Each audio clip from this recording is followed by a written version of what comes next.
Hello guys, magandang araw po sa ating lahat at sana ay nasa mabuting kalagayan tayo.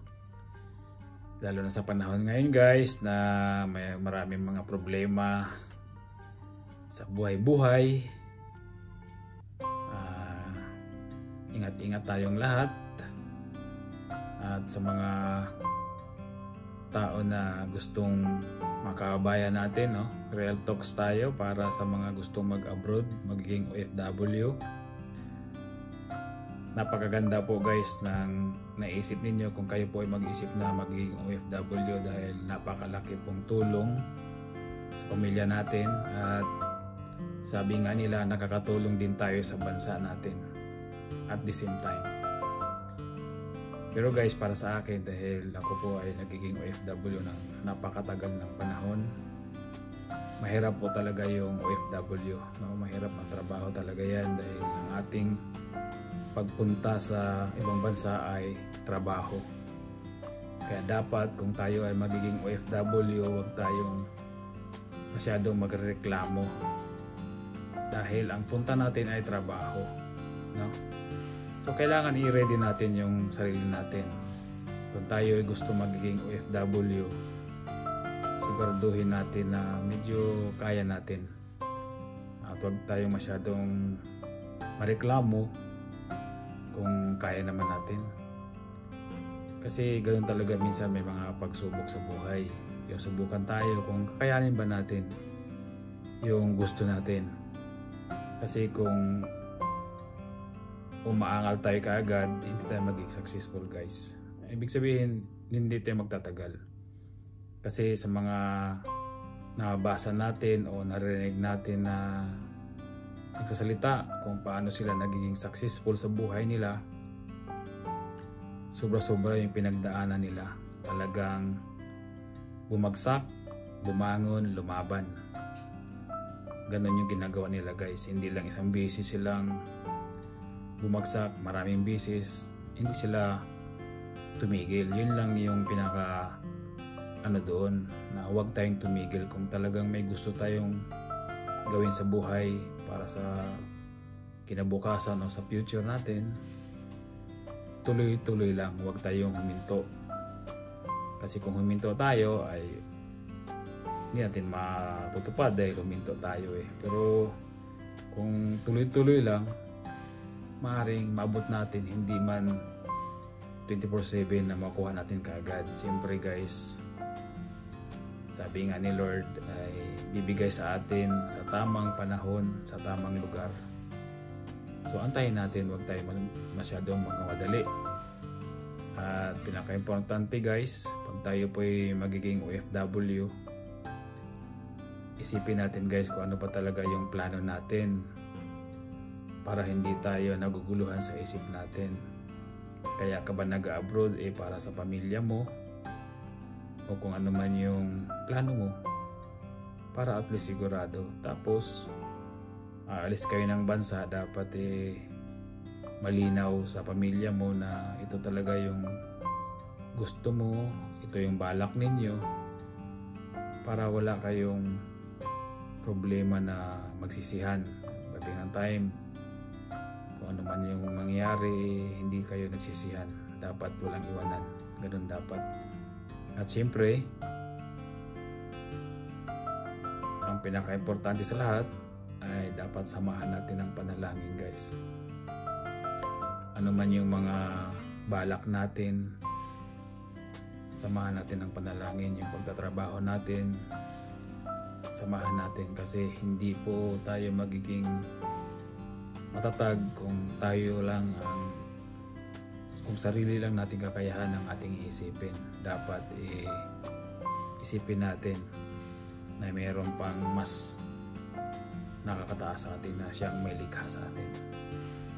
So gawin natin yung dapat, yung tama, tapos samahan natin ang panalangin guys. At siyempre magtrabaho tayo ng maayos, kasi ang pagtitiwala po ng mga employer natin ay hindi po yan nakukuha lang na basta na lang binibigay sa atin. Nakukuha po natin yan kung tayo ay nagsisikap at nakikita talaga nila na deserve tayo na pagkatiwalaan. So ganun po yun guys. So dapat gawin natin yung tama. At siyempre bilang namasukan dapat magtrabaho talaga tayo ng maayos, tapos magiging maayos tayo sa ating trabaho. Hindi tayo masyadong reklamo ng reklamo, kahit konting bagay lang reklamo na tayo, angal tayo ng angal, hindi pa tayo magiging maayos nun guys, dahil sa atin na namasukan tayo. So kung inaabuso naman ay ibang usapan po yun guys. Ibig ko lang sabihin, kung kaya naman natin yung trabaho na parang may konting adjustment, gawin na lang natin. Kasi hindi naman habang buhay ganyan. Pag nakikita ng mga employer natin na maayos ka magtrabaho, pagkatiwalaan ka, baka bigyan ka pa ng chance na kung ano pa mga benepisyo na may makukuha mo, may bigay sa'yo. Ganun po yun guys. So para sa mga magiging OFW, advice ko lang po, napaganda pong plano po yan. Siguraduhin lang na pinagkasunduan nyo ng pamilya mo na ikaw ay aalis, at siyempre siguraduhin mo rin na ang iyong pagpunta dito sa abroad ay para sa pamilya mo talaga. Kasi marami pong nangyayari, nag-abroad, pag uwi hindi na sila magkakilala, o kaya naman imbis na mag-abroad para sa pamilya, nag-abroad pala para naghanap ng bagong pamilya. So wag mo natin gawin natin yan guys, kasi kawawa naman yung pamilya natin, no? Kawawa sila, tapos sila yung pinaka naapektuhan sa lahat, lalo na yung mga, siyempre mga bata, mga anak. So yun guys yung aking masabi lang guys, bilang OFW. Marami tayong nakikita sa sa social media na nagreklamo sa Raffy Tulfo dahil ganito, ganyan, mga bagay na problema sa mag-asawa, kadalasan mga nag-abroad o kahit hindi nag-abroad. So yun guys, no, yun yung dapat nating isipin guys, dahil ang buhay natin hindi po parehas lagi. Minsan may mga panahon na malakas tayo, minsan may panahon na medyo manghina tayo. Paano na kung dumating yung time, tapos nagkaedad na tayo, tapos wala tayong maayos na pamilya? Mas mahirap, diba? So kahit na nagkalayo tayo, kung ano man yung bagay na dapat ayusin na guys. Yun lang yun. So sana meron kayong natutunan dito sa mga sinasabi ko, lalo na sa mga gustong maging OFW. Planuhin guys na mabuti at pag-usapang mabuti.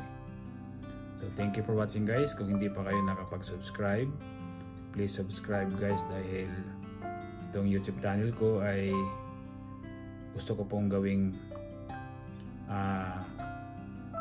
YouTube channel na makatulong, kasi meron po akong mga iniidolo na mga vloggers na nakakatulong sa kapwa talaga, yung mga tumutulong kagaya ng kay Tikram o kaya kay Pugong Biyahero. Sila po guys yung mga sinusubaybayan ko talaga, dahil napakarami nilang natutulungan.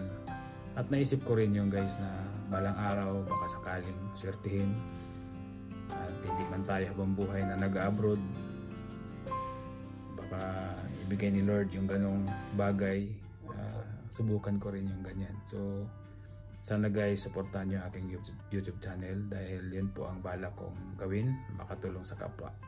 Thank you guys. Sa muli, maraming salamat po. Have a good day and God bless.